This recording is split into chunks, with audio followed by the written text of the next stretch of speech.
ഞാൻ നൽകും നിത്യജലം നീ വിശ്വാസമിയെന്നു കുടിച്ചാൽ നാരി നിനക്കൊരു നാളും ദാഹിക്കില്ല.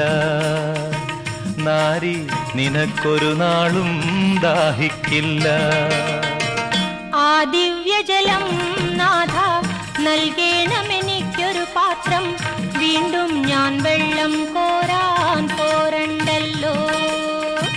വീണ്ടും ഞാൻ വെള്ളം കോരാൻ പോരണ്ടല്ലോ. മഹിളെ നീ വീട്ടിൽ പോയി നിൻ കണവനെയും കൊണ്ടുവരൂ നീ. അപ്പോൾ ഞാൻ കോരി വിളമ്പാം ജീവന്റെ ജലം. അപ്പോൾ ഞാൻ കോരി വിളമ്പാം ജീവന്റെ ജലം.